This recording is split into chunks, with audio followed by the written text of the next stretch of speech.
மனைவிக்கு என்ன இருக்கு? குழந்தை இருக்குது. அன்னாளுக்கும் குழந்தை இல்லை. அப்ப பாருங்க, ஒவ்வொரு ஆண்டும் இவர்கள் தேவனுடைய ஆலயத்துக்கு போகிறார்கள். வருடந்தோறும் பண்டிகை தோறும் என்ன பண்றாங்க? தேவனுடைய ஆலயத்துக்கு போகிறார்கள். அப்ப போகும்போது பார்த்தீங்கன்னா என்ன நடக்குதுன்னா, அன்னாளை என்ன பண்றாவ?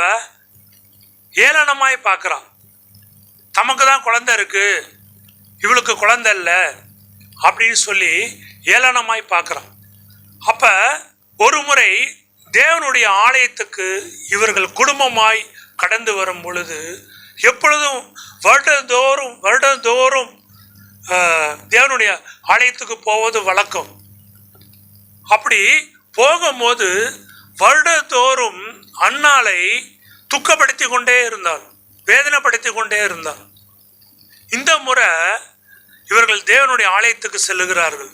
செல்லும் போது பார்த்தீங்கன்னா அன்னாள் தேவ சமூகத்தில் முறையிடுகிறார். இவ்வளோ நாள் என்ன நினைச்சா? தன்னுடைய கணவர் நமக்கு பக்கபலமாக இருக்கிறார், அதனால நமக்கு எந்த கவலையும் இல்லை அப்படின்னு சொல்லி தேவனை என்ன பண்ணல? தேவன்கிட்ட விண்ணப்பத்தை வைக்கல.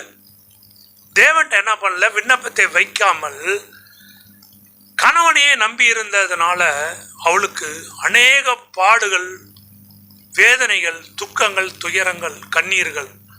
இந்த முறை என்ன பண்ணா? கணவனை நம்பல, யாரையும் நம்பல, தேவனை மாத்திரம் நம்பினாள்.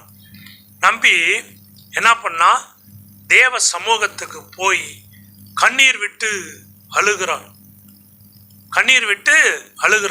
ஆண்டவரே, எனக்கு நீங்க குழந்தையை கொடுப்பீர் என்றால் நான் என்ன பண்ணுவேன்? அதை கர்த்தருக்கு என்று உமக்கே நான் அர்ப்பணிப்பேன்.